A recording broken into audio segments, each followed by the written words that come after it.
안녕하세요. 여배우의 책방의 달세뇨입니다. 오늘 달세뇨가 읽어드릴 책은 옛날 이야기입니다. 어릴 때 듣던 익숙하고 재밌는 이야기들 8편을 준비했는데요. 주무실 때 도움이 되었으면 좋겠습니다. 그럼 달세뇨가 읽어드리는 옛날 이야기 시작하겠습니다.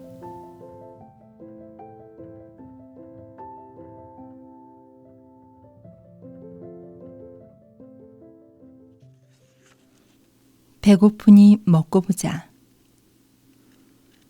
옛날 옛적에 어느 부잣집에서 머슴살이하는 총각이 있었어요. 머슴살이를 하다 보니 주인에게 구박도 많이 받고 억울한 일도 종종 당했지만 그때마다 넉살 좋게 받아 넘겨서 뭐 그다지 손해 안 보고 살아왔어요. 사는 형편이 어려우면 넉살도 좋아지는 법이죠. 눈이 많이 내린 어느 해 겨울이었어요. 겨울철에는 농사를 안 지으니까 주인이나 머슴이나 한간 날이 많았죠. 하루는 주인이 산에 사냥을 가자고 했어요. 산에 눈이 쌓이면 짐승 발자국을 찾기가 쉽거든요. 주인과 머슴은 준비를 단단히 해가지고 사냥을 갔어요. 그런데 그날따라 짐승이 도통 잡히지 않더래요. 산짐승들이 다 어디로 갔는지 한나절이 넘게 돌아다녀도 겨우 꽁 한 마리밖에 못 잡았거든요. 그런데 슬슬 배가 고파오기 시작했어요. 눈 쌓인 산 속에 뭐 먹을 만한 것이 있나요? 그저 꼬르륵 꼬르륵 배에서 나는 소리를 들어가며 돌아다녔죠. 한참을 더 돌아다녀도 사냥을 못하기는 매한 가지고 배는 점점 더 고파지고 사정이 참 딱하게 되었어요.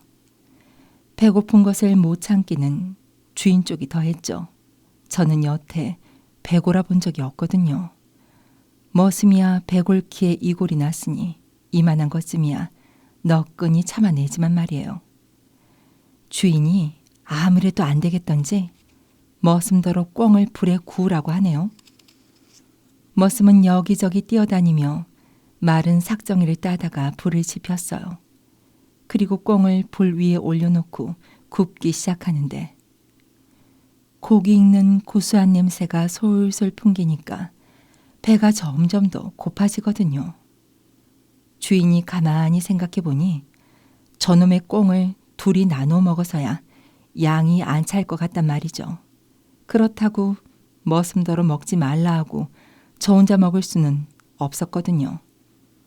어떻게 하면 적을 혼자서 다 먹어치울고 궁리를 하다 보니 좋은 수가 떠올랐어요. 저놈이 무식해서 글을 모르니 글짓기 내기를 하면 틀림없이 내가 이기렸다. 주인이 짐짓 기분이 좋은 체 하면서 수작을 걸었어요. 얘야, 오랜만에 산에 와보니 흥이 절로 나는구나. 우리 이럴 게 아니라 글을 한 수씩 지어보는 게 어떠냐? 저야 무식해서 어디 글을 알아야지요. 글을 알고 모르고가 무슨 상관이냐. 그저 흥이 나는 대로 말을 맞추면 되는 게지. 그런데 글을 그냥 지어서야 쓰겠느냐. 저 꿩고기를 걸고 내기를 하자꾸나. 누구든지 먼저 글을 짓는 사람이 고기를 먹기로 하고 말이야. 눈칫밥에 이골이 난 머슴이 그 속셈을 모를까요? 그렇지만 주인이 내기를 하자는데 안 한다고 했다가는 다음에 어떤 구박이 돌아올지 모르니 어떻게 하겠어요. 그저 그러자고 했죠. 주인은 좋아라고 다음 수작을 내놨어요. 그럼 어디 운을 떼어볼까? 옳지, 고자가 좋겠군.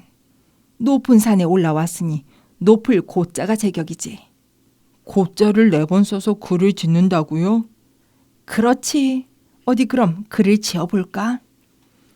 주인은 나무 등걸에 걸터앉아 몸을 이리저리 흔들면서 글을 짓는다고 흥얼흥얼했어요.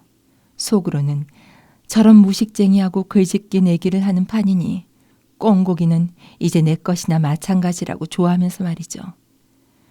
꽁고기는 불 위에서 연신 구수한 냄새를 풍기는데 주인은 느긋하게 앉아서 글귀를 생각하느라 눈을 지그시 감고 있었거든요.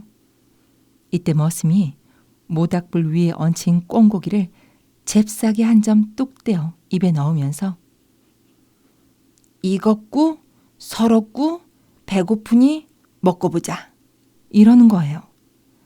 주인은 그를 짓는다고 한참 흥얼흥얼하고 있는데 머슴이 갑자기 꽁고기를 떼어 먹으니 화가 머리 끝까지 뻗쳤어요. 이놈아, 이게 무슨 짓이냐?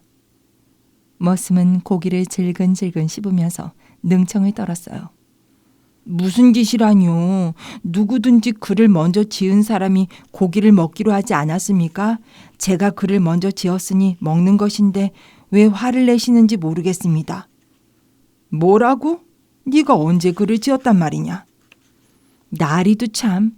아까 제가 글 외는 것을 못 들으셨습니까?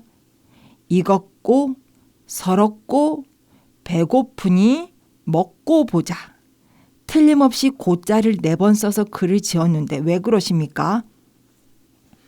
주인이 그만 말문이 탁 막혀서 입만 딱 벌리고 머슴 얼굴만 멀뚱멀뚱 바라보고 있었대요. 머슴은 남은 꽁고기를 반으로 뚝 잘라서 주인 앞에 내밀며 이걸 드십시오. 나리야 글을 못 지었으니 잡수실 수 없지만 창자야 글 지은 사람 창자나 못 지은 사람 창자나 마찬가지 아니겠습니까요? 하더래요.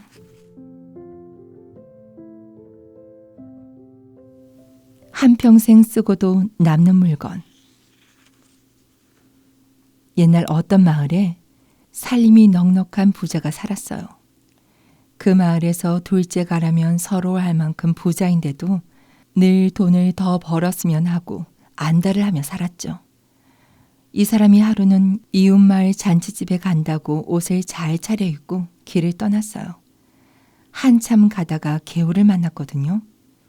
물을 건너려고 하는데 웬 나그네가 개울 한 복판에서 허리를 굽히고 물속에 손을 넣어 바닥을 더듬고 있지 않겠어요? 무슨 물건을 찾는 것 같은데 아마 개울을 건너다가 뭘 빠뜨렸나 봐요. 여보 나그네 뭘 잃어버렸소? 별것도 아니외다. 나그네는 거들떠보지도 않고 자꾸 무엇인가 찾기만 했죠. 부자는 그럴수록 궁금증이 생겼어요. 좀 압시다 그려. 뭘 잃어버렸기에 그리 열심히 찾으시오? 그제서야 나그네는 마지못해 허리를 펴더니 그렇게 알고 싶으시면 가르쳐드리이다. 그 물건은 내가 한평생 쓰고도 남는 물건이라오. 한평생 쓰고도 남는 물건. 하고는 다시 허리를 굽혀 찾는 거예요. 부자는 그만 부쩍 입맛이 당기지 뭐예요. 한평생 쓰고도 남는 물건이라. 그거 참 굉장한 물건인가 보군. 틀림없이 값이 많이 나가는 물건일게야. 이렇게 생각하니 그냥 지나칠 수가 있어야죠. 얼른 바지를 걷어붙이고 나도 좀 찾아보리다. 그렇게 귀한 물건을 잃어버렸다는데 모른 체하고 그냥 지나쳐서야 사람의 도리가 아니지요. 하고는 개울 속에 첨벙첨벙 들어가서 물속을 뒤지기 시작했어요. 연신 물속을 뒤지면서도 속으로는 궁리가 한창이었죠. 한평생 쓰고도 남는 물건이라니 대체 무엇일까? 돈이 가득 든 전대일까? 값비싼 보석일까? 내 눈에 띄기만 하면 몰래 슬쩍 집어 넣어버려야지. 그리고 자기가 찾아낸데도 이렇게 애쓰는 걸 보면 절반쯤 뚝 떼어줄지 누가 아나. 이렇게 생각하니 신명이 나서 몸을 아끼지 않고 개울 바닥을 이잡듯이 뒤졌어요. 게다가 나그네에게 열심히 찾는 걸 보여주느라고 이리 첨벙 저리 첨벙 저런 야단이 없네요. 옷이 다 젖는 줄도 모르고 한참 동안 그렇게 찾았죠. 한참을 그러다 보니 나그네가 물속에서 무엇을 주었는지 아휴 이제야 찾았군 하고 몸을 일으켰는데 대체 무엇일까 하고 눈이 등잔만해져서 바라보니 에게 이게 뭐예요? 그게 붓이었네요. 글씨 쓸 때 쓰는 조그만 붓이었죠. 부자는 맥이 탁 풀리고 어이가 없어지면서 그만 화가 머리 끝까지 뻗쳤어요. 여보 그래. 그 잘난 게 한평생 쓰고도 남는 물건이란 말이오? 사람을 속여도 분수가 있지. 부자는 지금까지 헛수고한 것이 원통해서 펄쩍펄쩍 뛸 지경인데 나그네는 그저 싱글벙글 웃기만 했어요. 그렇소이다. 이게 내가 한평생 쓰고도 남는 물건이죠. 이걸 가지고 한평생 글을 쓰다가 죽으면 아들놈에게 물려줄 거요. 부자는 나그네에게 속았다고 생각하니 부하가 치밀어 올라 견딜 수가 없었어요. 그러면 진작에 붓을 잃었다고 하지. 왜 한평생 쓰고도 남는 물건이라고 해서 이 고생을 시키는 거요? 나그네는 어이가 없는지 허허 웃기만 했어요. 허허, 그 별사람 다 보겠군. 어떻게 말하나 마찬가지 아니오. 그리고 나는 당신더러 찾아달라고 부탁한 적도 없는데 공연히 남의 일에 뛰어들어서 말고생을 시키니 그 까닭을 모르겠소이다. 이러고 나그네는 휘적휘적 가버렸대요. 부자는 공연한 욕심 때문에 실컷 고생하고도 고맙다는 말은커녕 핀잔만 잔뜩 들은 거죠. 매주 도사. 옛날에는 도사들이 많이 있었대요. 도사는 무엇이든지 마음먹은 대로 할 수 있는 사람이에요. 도수를 부려서 산을 바다로 만들 수도 있고 사람을 짐승으로 만들 수도 있죠. 그런데 도사가 도수를 부리는 것은 다 사람 마음을 부리는 거라네요. 옛날 어느 주막집에 선비들이 많이 들었어요. 과거 보러 가는 선비, 벼슬길에 올라 한양 가는 선비, 벼슬 하다가 고향에 내려가는 선비. 이렇게 여러 선비들이 한 주막집에 들었죠. 그런데 마침 방이 모자라서 모두 한 방에서 지내게 됐대요. 모두들 옷을 잘 차려입고 점잔을 빼며 앉아 있었죠. 그런데 이 주막집에 웬 노인이 찾아들었어요. 허름한 옷을 입고 헤어진 갓을 쓴 노인인데 빈 방이 없어서 선비들이 든 방을 함께 쓰게 됐거든요. 실례하오. 이 늙은이도 여러 훌륭하신 선비님 틈에 끼게 됐구려. 노인이 점잖게 인사를 했지만 선비들은 모두 웬 고개를 틀고 입을 삐죽거렸어요. 치, 어디서 거지가 하나 굴러들었군. 노인의 차림새가 워낙 말이 아니었기 때문이죠. 허름한 옷에는 떼국이 주르르 흐르고 갓은 헤어져서 너덜거리니 영락없는 거지꼴이지 뭐예요. 우리 아까 하던 이야기나 마저 합시다. 선비들은 노인을 본체 만체하고 저희들끼리만 수작을 했어요. 노인은 그러나 마나 한쪽 구석에 앉아서 선비들 노는 것을 구경만 하고 있었죠. 선비들은 저 꼴보기 싫은 노인을 얼른 내쫓아버리고 싶은 마음이 들었어요. 그래서 일부러 내기를 했어요. 우리 이럴 게 아니라 목침을 돌리면서 시 짓기 내기를 합시다. 방도 비좁고 하니 누구든지 시를 못 짓는 사람은 이 방에서 나가기로 하고 말이오. 그거 좋은 생각이오. 이렇게 해서 시 짓기 내기를 했어요. 한 사람이 시를 짓고 나면 목침을 옆 사람에게 돌리는 거죠. 목침을 받은 사람은 또 시를 짓고 나서 그 목침을 옆으로 돌리고 말이에요. 이렇게 나가다가 목침이 노인에게 돌아가게 됐어요. 자, 늙은이도 시를 한 수 지으시오. 못 지으면 이 방에서 나가야 하오. 노인은 허허 웃더니 나는 시를 지을 줄 모르니 그 대신 그림을 한 폭 그리면 어떻겠소이까 하고 선비들을 쭉 둘러보며 말했어요. 선비들은 저런 거짓꼴을 한 늙은이가 그림을 그리면 얼마나 잘 그리랴 싶어서 그러시오. 그 대신 잘 그리지 못하면 나가야 하오. 라고 했어요. 노인은 낡은 보찜 속에서 종이와 붓을 꺼내더니 슥슥 그림을 그리기 시작하더래요. 먼저 아득하게 산을 그리고 하늘을 그리더니 시퍼런 바다를 종이에 가득 그리더래요. 그러고 나서 바다 위에 배 한 척을 척척척 그리더래요. 선비들이 모두 그 손놀림에 정신이 팔려 있다가 노인이 하고 소리를 지르기에 정신을 딱 차려보니 이게 웬일이에요? 방 안에 있던 사람들이 갑자기 배 안에 있지 뭐예요. 사방을 둘러보니 아득한 바다뿐이었어요. 시퍼런 물결은 출렁출렁하고 배는 이리저리 흔들리니 모두들 얼이 빠졌죠. 대체 이게 어찌 된 일이오? 선비들이 놀라서 노인에게 물었어요. 노인은 그 말에 대답은 하지 않고 모두들 배전을 꽉 잡아요. 잘못해서 배가 뒤집히면 우리 모두 죽습니다. 라고 했어요. 모두들 납작하게 앉아서 배전을 꼭 잡고 있었어요. 배는 물결에 실려 동시에 떠가더니 어느새 작은 섬에 닿았어요. 잘 들으시오. 이 섬에는 겉보기 아주 먹음직스러워 보이는 복숭아가 있을 거요. 그것을 따먹으면 나이가 절반이나 젊어지지만 절대로 따먹지 마시오. 죽을지도 몰라요. 그 대신 겉보기에 쭈글쭈글하고 볼품없는 복숭아는 따먹어도 좋소.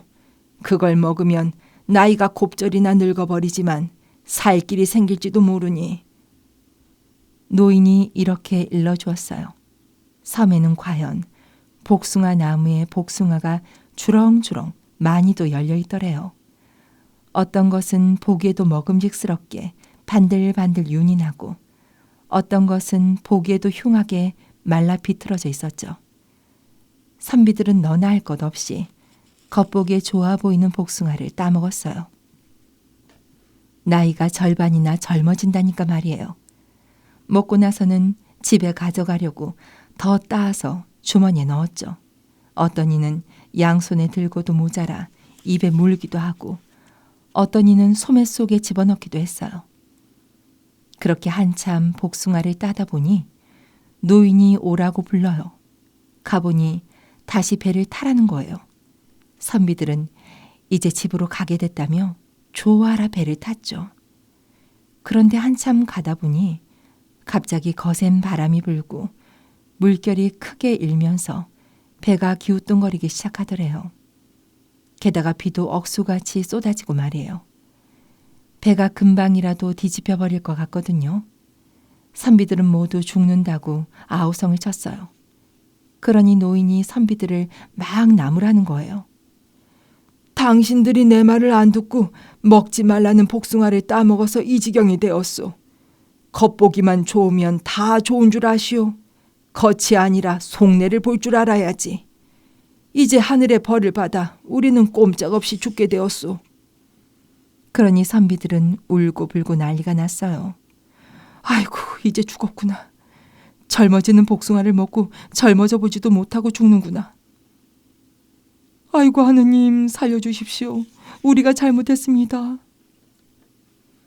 이때 주막집 주인이 부엌에서 음식을 장만하다가 보니 손님 방에서 갑자기 웬 울음소리가 들리거든요. 무슨 일인가 하고 달려가 방문을 열어보니 이게 무슨 꼴이에요?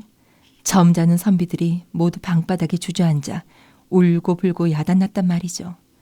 모두들 가끈이고 옷고름이고 아무렇게나 풀어 헤치고 방바닥을 치며 아이고 아이고 하며 서럽게 울고 있었어요.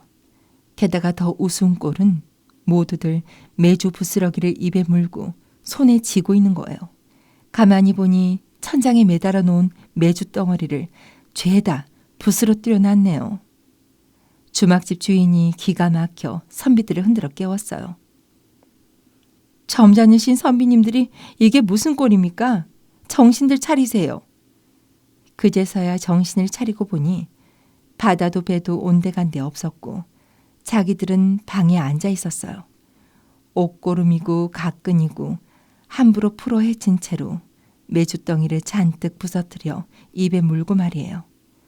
모두들 누가 볼세라 매무새를 고친 다음 메주 부스러기를 캑캑 개워내느라 부산을 떨었죠. 소매 속에 넣은 메주를 슬그머니 꺼내어 놓기도 하고 말이에요. 그 사이에 노인은 어디로 갔는지 보이지 않더래요. 아마 그 노인이 도사였나 봐요.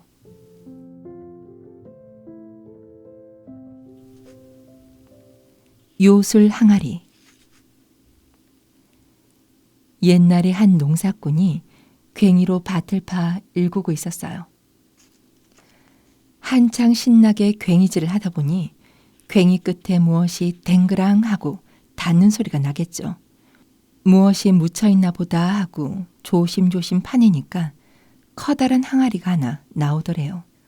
몸집이 큰 사람도 넉넉히 들어갈 만큼 큰 항아리더라는 거예요. 그런데 군데군데 금이 가고 일그러진 데다가 볼품이 없어서 뭐 그다지 쓸모 있어 보이지는 않았어요. 이걸 어쩐다. 내다 버리려니 아깝고 그렇다고 딱히 쓸모도 없고. 농사꾼은 망설이다가 그 항아리를 집으로 가져왔어요. 집이 워낙 가난해 그릇이 모자라니 혹 쓸 일이 생길지도 모르겠다고 하고서 말이에요. 그걸 뒷곁에 갖다 놓고 넣을 것이 없으니까 우선 손에 든 괭이를 집어넣었지 뭐예요. 그래 놓고 하루가 지났어요. 이튿날 아침에 일하러 가려고 항아리 안에 들어있는 괭이를 꺼내지 않았겠어요? 그런데 이게 웬일이에요? 방금 틀림없이 괭이를 꺼냈는데 항아리 안에는 똑같은 괭이가 또 한 자루 들어있지 않겠어요? 하도 이상해서 항아리 안에 들어있는 괭이를 또 꺼내봤어요. 그랬더니 항아리 안에는 똑같은 괭이가 또 한 자루 들어있더래요. 글쎄 꺼내면 또 들어있고 꺼내면 또 들어있고 아무리 꺼내도 똑같은 괭이가 수도 없이 들어있더란 말이죠. 야, 이거 참 신기한 항아리로군. 농사꾼은 어떻게 되나 보려고 엽전 한 잎을 항아리 안에 넣었다가 꺼내봤죠. 그랬더니 항아리 안에 똑같은 엽전이 또 한 잎 들어있어요. 그걸 꺼내고 나니 또 한 잎이 들어있겠죠. 옷을 넣었다가 꺼내면 똑같은 옷이 또 들어있고 쌀을 한 대박 넣었다가 꺼내면 쌀이 한 대박 또 들어있고 무엇이든지 넣었다가 꺼내면 똑같은 것이 자꾸만 나오는 항아리였어요. 농사꾼은 보물을 얻었다고 아주 기뻐했죠. 이 소문이 퍼지고 퍼져서 마을 사람들이 모두 알게 되었는데 이 마을에는 아주 욕심 많고 감대 사나운 영감이 살고 있었어요. 이 영감이 소문을 듣고 나니 욕심이 나서 견딜 수가 있나요? 애가 아까워라. 그 항아리가 내 것이라면 한 달이고 두 달이고 돈만 꺼낼 텐데 그러면 세상에서 제일 가는 부자가 될 텐데 어떻게 하면 그 항아리를 손에 넣을꼬. 이렇게 밤낮으로 궁리하던 영감이 갑자기 무릎을 딱 치며 벌떡 일어났어요. 뭔가 좋은 생각이 떠올랐나 봐요. 영감이 불이 나게 농사꾼 집으로 달려갔어요. 여보게, 자네 집에 있는 항아리를 어디서 얻었는가? 앞산 밑에 있는 우리 밭에서 파냈죠. 영감이 그 소리를 듣더니 입이 한 방만해지면서 손뼉이 치는 거예요. 그러면 그렇지. 이제 그 항아리는 내 것일세. 농사꾼은 어안이 벙벙해서 아무 말도 못하고 있었어요. 이 사람아, 그 밭을 언제 누구에게 샀는가? 그야 한 10년 전에 영감님한테서 샀죠. 그것 보게 그 항아리는 원래 내 것일세. 나는 자네한테 밭만 팔았지 항아리는 팔지 않았거든. 농사꾼은 억울했지만 듣고 보니 그럴듯하기도 해서 항아리를 돌려주려고 했어요. 그런데 사정을 알게 된 마을 사람들이 나서서 경우에 없는 소리라고 거들었거든요.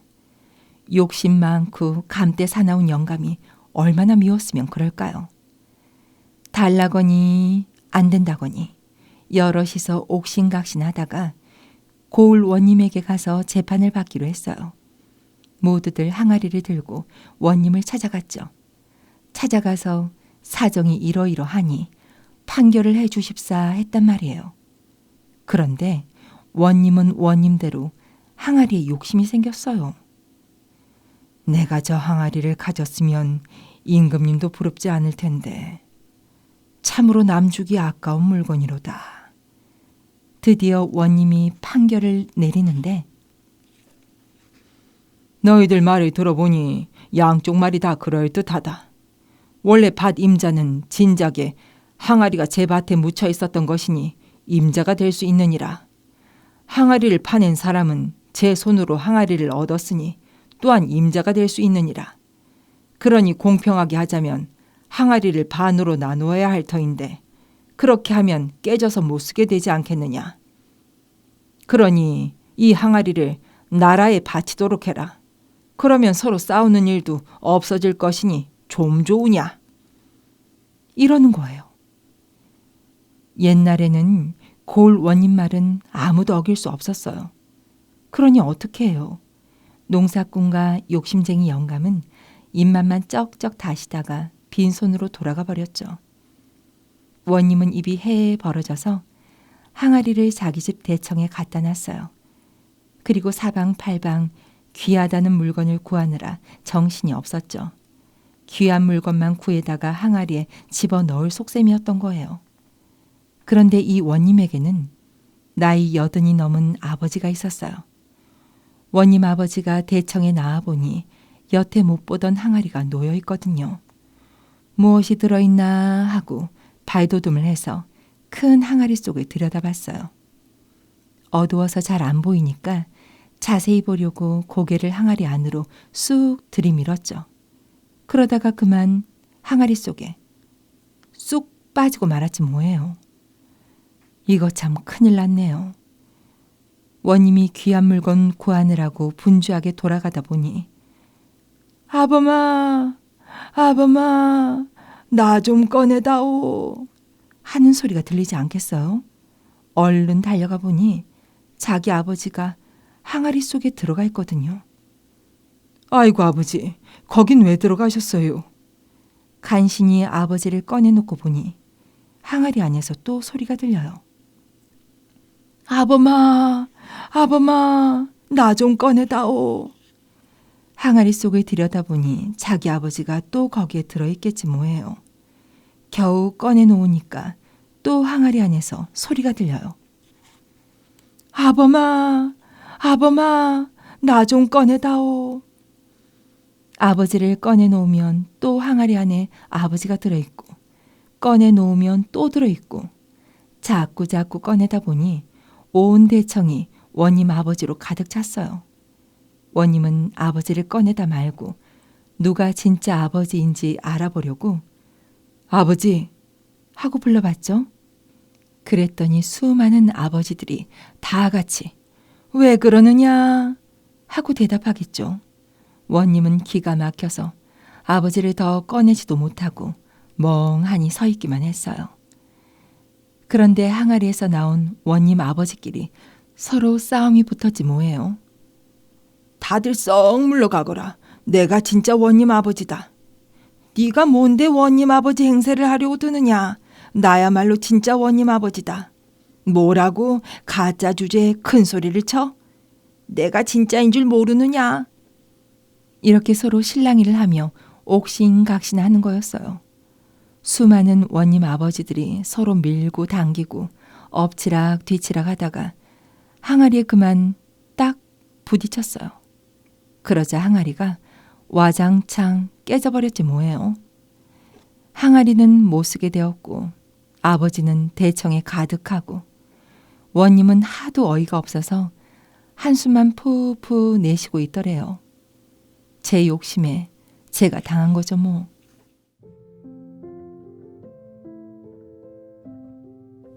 씨 뿌리는 강아지. 옛날 어느 곳에 형제가 살았어요. 형은 부자로 잘 살면서도 욕심이 아주 많았대요. 아우네 집에 가보고 탐이 나는 것이 있으면 제멋대로 가져가면서도 아우한테는 아무것도 주지 않았으니까요. 아우는 가난하게 살면서도 남을 잘 도와줬나 봐요. 형이 아무리 제 물건을 가져가도 화를 내기는커녕 더 가져갈 것이 없냐고 물어봤다니까요. 봄이 되어 아우가 밭을 갈았어요. 남의 집 소를 2마리 빌려다가 쟁기를 지워가지고 부지런히 밭을 갈았죠. 그런데 밭을 다 갈아놔도 씨 뿌릴 일이 태산 같거든요. 이럴 때 씨 뿌려줄 사람이 있으면 얼마나 좋을까. 이렇게 생각하는데 어디서 왔는지 강아지 한 마리가 나타나더래요. 목에다 씨 광주리를 걸고 나타나서 앞발로 씨를 뿌리고 뒷발로 흙을 덮고 이렇게 일을 척척 도와준단 말이죠. 일을 얼마나 잘하는지 아우가 밭을 갈기가 바쁘게 뒤따라오면서 씨를 다 뿌려주었어요. 점심때가 되어서 점심을 먹게 되었는데 점심밥을 하나만 싸왔지 뭐예요. 일꾼이 하나 더 생길 줄 누가 알았나요? 그러자 아우는 자기가 먹을 밥을 강아지에게 다 먹였어요. 옛다 강아지야, 너야말로 큰 일꾼이니 많이 먹어라. 강아지는 밥을 다 먹더니 반 옆에 있는 길로 나가 길 가운데 벌렁 드러누워 늘어지게 한숨 자는 거예요. 강아지가 일을 많이 해서 고단한가 보다 생각하고 아우도 밭둑에 앉아서 잠깐 쉬었어요. 그때 황하장수가 비단바리를 말에다 싣고 지나가다가 강아지를 보고 불평을 늘어놨어요. 여보시오, 대개 강아지가 길 가운데 드러누워 잠을 자니 사람이 지나는데 걸리적거리지 않소. 아우는 웃으면서 좋은 말로 달랬죠. 나는 그렇소만 그 강아지가 한나절 씨를 뿌리느라 고단해서 그러니 사정을 좀 봐주시구려. 황하장수가 그 말을 고지 들으려 하나요? 얘기여보슈, 강아지가 어떻게 씨를 뿌린단 말이오. 그런 거짓말을랑 저승가서나 하시오. 글쎄 나도 믿기지 않소만 한나절 내내 우리 밭에서 씨를 뿌린 걸 내 눈으로 똑똑히 본 다음에야 어떡하겠소.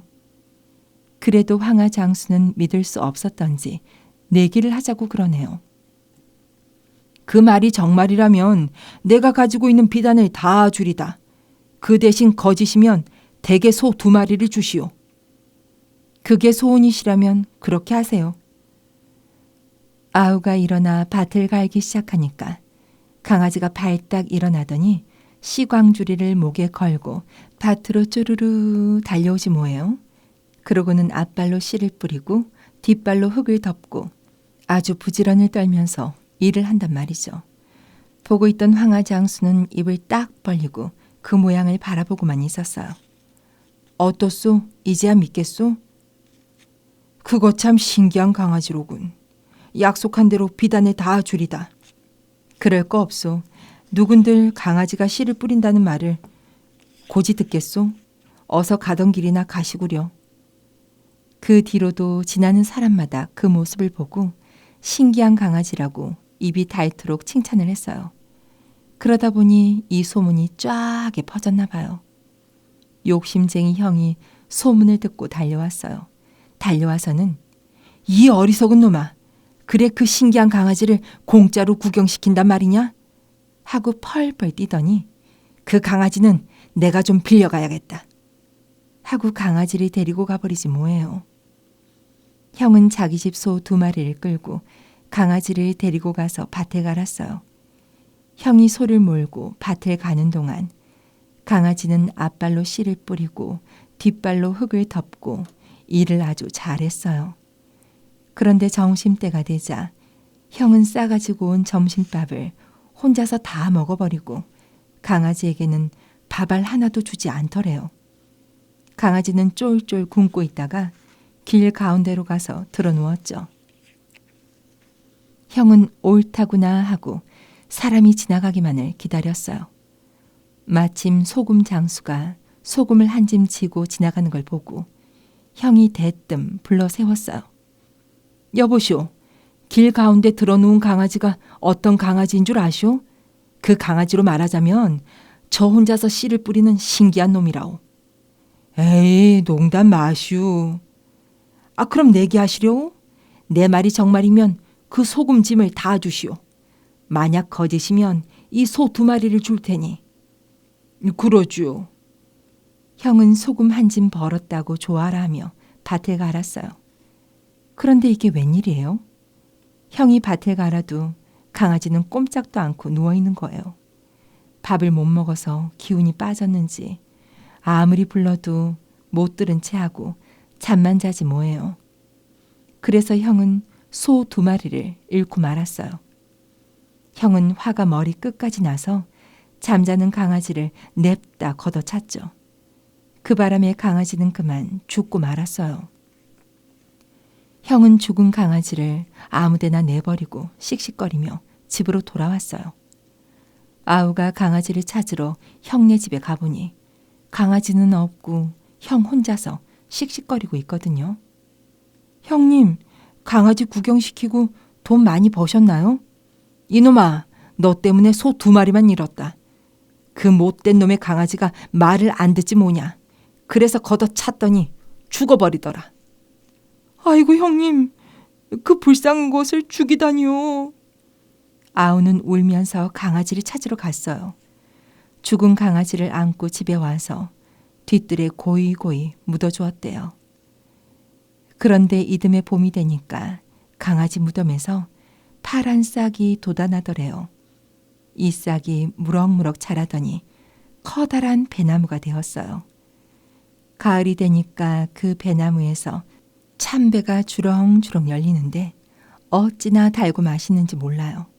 실컷 먹고도 남아서 장에 내다 팔아 돈을 많이 벌었죠. 욕심쟁이 형이 이 소문을 듣고 가만히 있을 수가 있나요? 다짜고짜 아우 집에 가서 강아지 무덤을 파헤쳤죠. 고이 묻힌 강아지 주검을 꺼내다가 자기 집 뒤뜰에 묻었어요. 형이 묻은 강아지 무덤에서도 배나무 싹이 났어요. 무럭무럭 자라서 커다란 배나무가 됐죠. 가을이 되니까 열매가 주렁주렁 잘도 열렸어요. 형이 얼씨구나 좋다 하고 열매를 따려고 하자 그만 열매가 저절로 우르르 떨어지면서 형을 묻어버렸대요. 그 배는 돌덩이같이 단단한 돌배였다네요.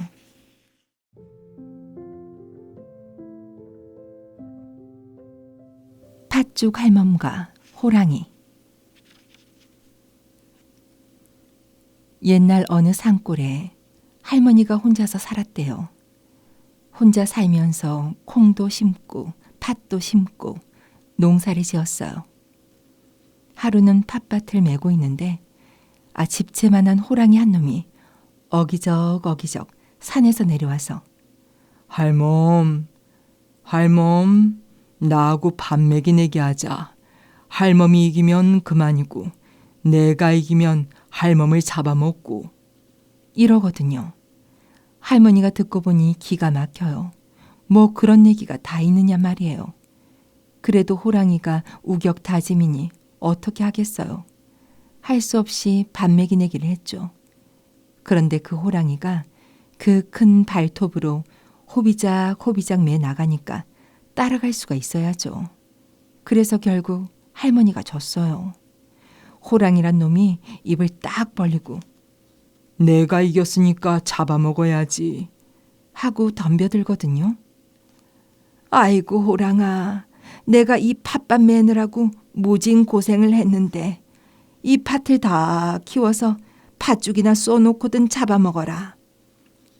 호랑이가 가만히 생각해 보니 그렇게 되면 팥죽도 빼앗아 먹고 할머니도 잡아먹고 좀 좋아요.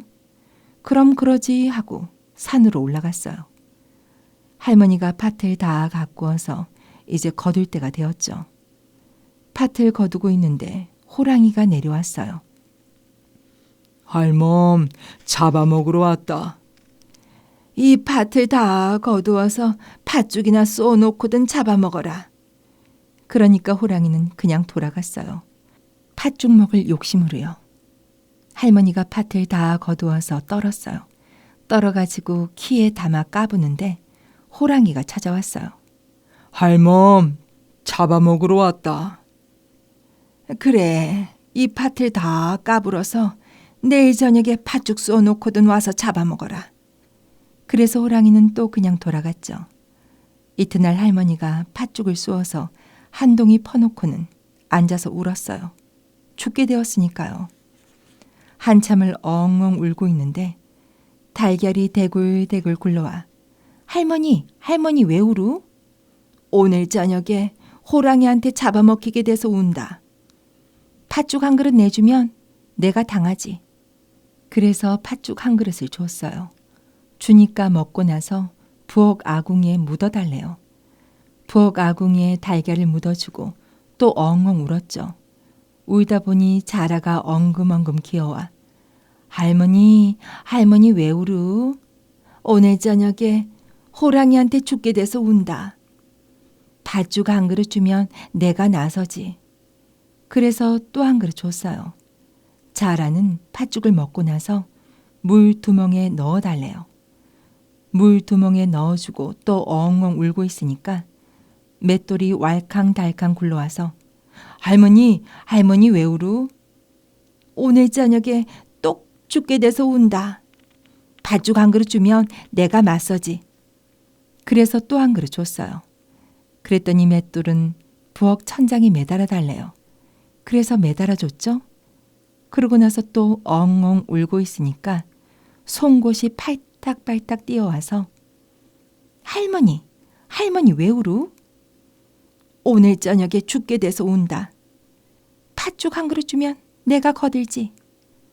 그래서 또 줬죠. 송곳은 부엌 바닥에 세워달라네요. 세워주니까 이번에는 멍석이 돌돌 굴러와서 할머니, 할머니 왜 울어? 오늘 저녁에 죽게 돼서 운다. 팥죽 한 그릇 주면 내가 도와주지. 그래서 또 주니까 멍석은 마당가에 눕혀달래요. 눕혀놓고 나니까 지게가 어쩡어쩡 걸어와서 할머니, 할머니 왜 울어? 죽게 돼서 운다. 팥죽 한 그릇 주면 내가 살려주지. 그래서 마지막 남은 팥죽 한 그릇을 퍼주니까 지게는 대문간에 세워달래요. 대문간에 지게를 세워줬죠. 이제 할머니가 방에 앉아 있으려니까 호랑이가 썩 들어왔어요. 들어오는데 불을 뚝 껐죠. 이 못된 할망구야. 나 들어가는데 불은 왜 꺼? 아이, 내가 껐나. 너가 들어오는 바람에 꺼졌지. 할머니가 부직갱이를 호랑이에게 던져줬어요. 이걸 아궁이에 넣고 불을 붙여서 환하게나 해놓고 잡아먹거라. 호랑이가 부직갱이를 받아서 불을 당기려고 아궁이에 집어넣었어요. 그러니까 아궁이 속에 있던 달걀이 불덩어리가 돼서 탁 튀어나와 호랑이 눈을 때리더래요. 아 뜨거, 아 뜨거. 호랑이가 엉겹결에 눈을 씻으려고 물두멍에 손을 넣으니까 거기 숨어있던 자라가 손을 물고 늘어졌죠. 아이고 아야, 아이고 아야. 그때 천장에서 맷돌이 뚝 떨어지면서 호랑이 머리를 내리치네요. 아이고 하고 주저앉으니까 마당에 세워놓은 송곳이 엉덩이를 찔렀어요. 그때 마당가에 누워있던 멍석이 와서 호랑이를 뚜루루 마니까 지게가 와서 짊어지고 갔죠. 그래서 어떻게 됐냐고요? 그건 아무도 몰라요. 할머니는 잘 살아서 엊그제까지도 살았대요.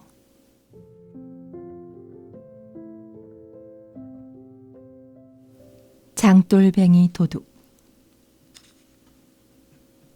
옛날에는 집집마다 소가 있었어요. 농사를 지으려면 소가 꼭 있어야 했거든요.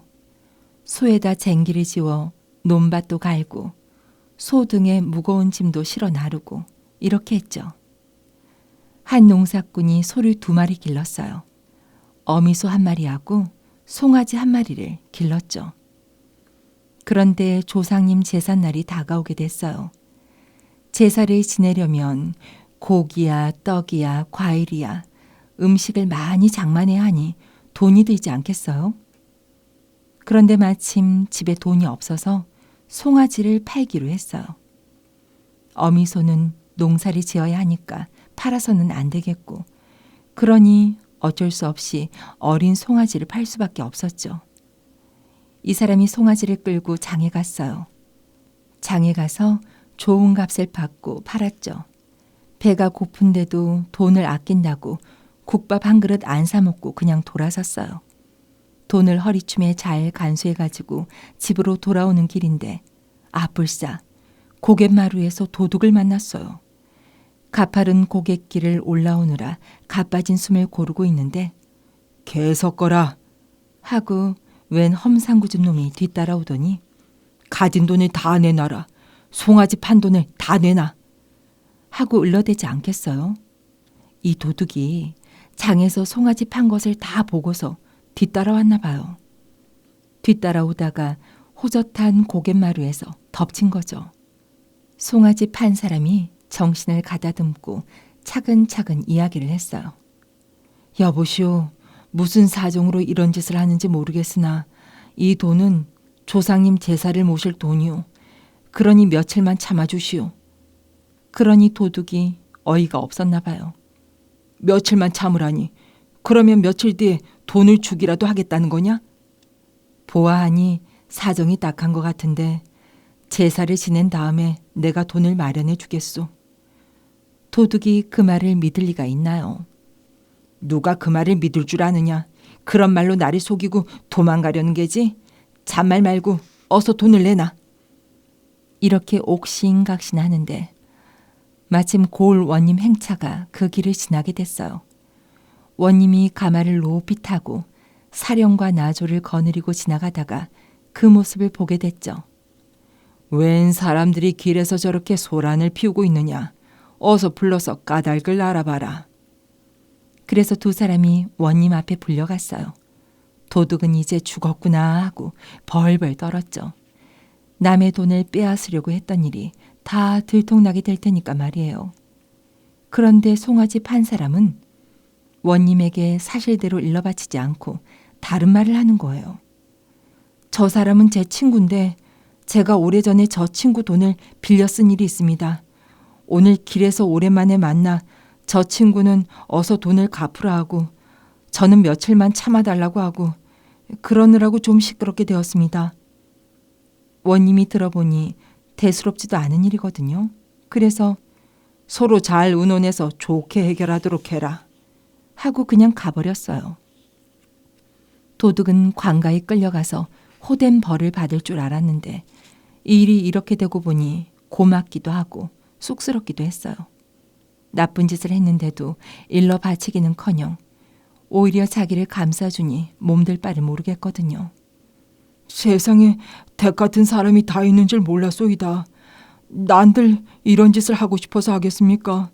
하도 가난해 먹고 살 길이 없어 장돌뱅이 짓을 하다가 장에서 송아지를 팔아 큰 돈을 받는 걸 보고 그만 욕심이 생겼죠. 부디 용서하시고 얼른 가보십시오. 이러고 몇 번이나 머리를 조아리더니 훌쩍 달아나더래요. 이 사람은 집에 돌아와 송아지 판 돈으로 조상님 제사를 잘 모셨죠. 그리고 제사를 지낸 다음 날 이 사람은 외양간에 가더니 어미 소를 끌고 나오네요. 아내가 그걸 보고 웬일인가 하고 물었어요. 농사철도 아닌데 소는 왜 끌어내세요? 이 소를 내다 팔아야겠소. 아내가 영문을 몰라 어리둥절했죠. 송아지를 팔아 제사를 잘 모셨는데 또 어디 돈 쓸 데가 있어서 어미 소까지 팔려고 그러세요. 남편은 며칠 전에 도둑 만난 이야기를 다 했어요. 그 사람이 얼마나 사정이 딱했으면 그런 짓을 다 했겠소. 그래서 조상님 제사를 모시고 나서 돈을 주기로 약속을 했소. 이 소를 팔아서 돈을 마련해야죠. 그리고 장에 가서 소를 팔았어요. 소 판 돈을 가지고 장돌뱅이들을 찾아다니며 수소문을 했죠. 어찌어찌해서 전날 그 도둑을 다시 만났어요. 약속대로 돈을 가지고 왔으니 어서 받으시오. 이 사람이 소 판 돈을 다 내놓으니까 도둑이 그만 땅에 넙죽 엎드리더니 눈물을 줄줄 흘리는 거예요. 이러지 마십시오. 며칠 전에도 나쁜 짓 하려는 나를 오히려 구해주시지 않았습니까?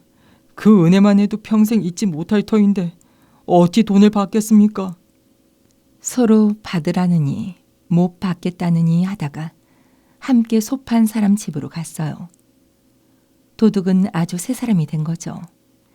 장돌뱅이 노릇을 그만두고 이 집 농사를 거들며 함께 살았다는 이야기입니다. 새로 소도 사고 논밭도 사고 해서 잘 살았더래요. 느티나무 총각. 옛날 어느 마을에 할아버지하고 할머니가 단둘이 살았어요. 농사를 짓고 살았죠. 그런데 한 해 겨울에 눈이 너무 많이 와서 마을 사람들이 나무를 못했어요. 산에 눈이 너무 쌓이니 나무를 할 수가 없었죠. 겨울에는 그저 아궁이에 나무를 듬뿍듬뿍 집어넣고 군부를 넉넉하게 떼야 방이 뜨끈뜨끈해서 잘 지내죠. 그런데 뗄나무가 없으니 모두들 추위에 떨었어요. 그런데 이 마을에 오래 묵은 느티나무가 한 그루 있었어요. 마을 젊은이들이 그 느티나무라도 베어다 떼야겠다고 도끼랑 톱이랑 들고 나서는 거예요. 할아버지가 그걸 보고 여보게들, 그 나무는 오랫동안 우리 마을 사람들이 위하던 나무라서 베면 안 되네 하고 말렸어요. 그럼 뗄감은 없고 눈은 이렇게 쌓였고 어떻게 해요? 정 그러면 우리 집 행랑채를 헐어다가 나눠서 떼게나. 느티나무는 베지 말고. 행랑채는 머슴이 들어 사는 집인데 그걸 헐어서 기둥이고 석가래고 뗄감으로 쓰라는 거죠.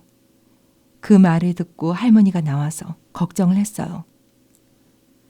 내년 봄에는 머슴을 들여야 할 텐데 행랑채를 헐어버리면 어떻게 해요? 그깟 느티나무 베어 떼든 말든 그냥 두지 뭘 그래요. 그래도 할아버지는 어림없었어요. 죽은 나무라면 모를까 산나무를 함부로 베면 못 써요. 저 나무가 없으면 여름에 마을 사람들이 어디 가서 땀을 식혀. 그러니 아무 말 말고 우리 집 행랑채를 헐어다 떼게나.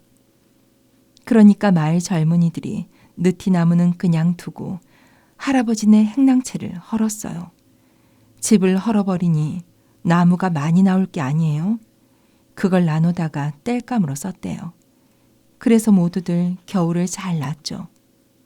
그렇게 하고 나서 이듬해 봄이 되었어요. 봄이 되니까 이제 농사를 시작해야 할 거 아니에요.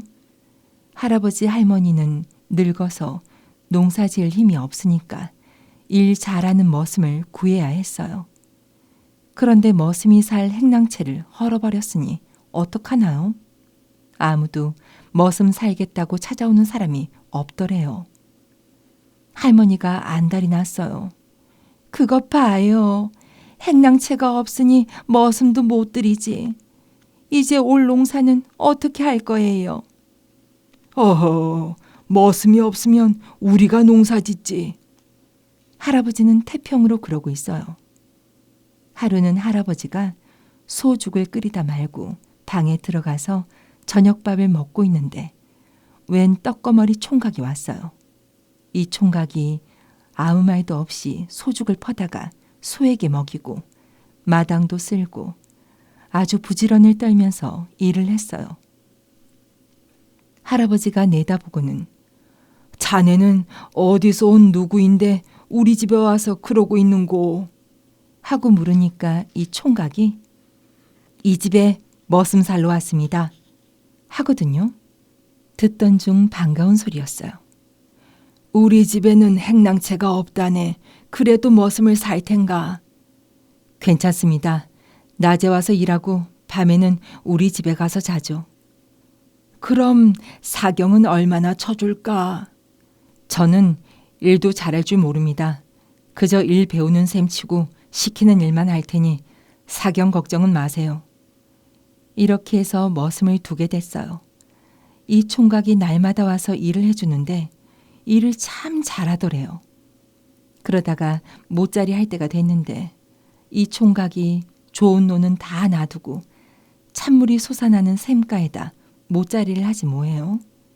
이 사람아, 좋은 논자리도 많은데 하필이면 찬물에다가 모짜리를 하나 그래. 올해는 날이 무척 가물 것 같아서 그럽니다. 그런데 모짜리를 다 하고 나니까 그때부터 정말로 날이 가물었어요. 비가 안 오니까 논의 물이 다 말랐죠.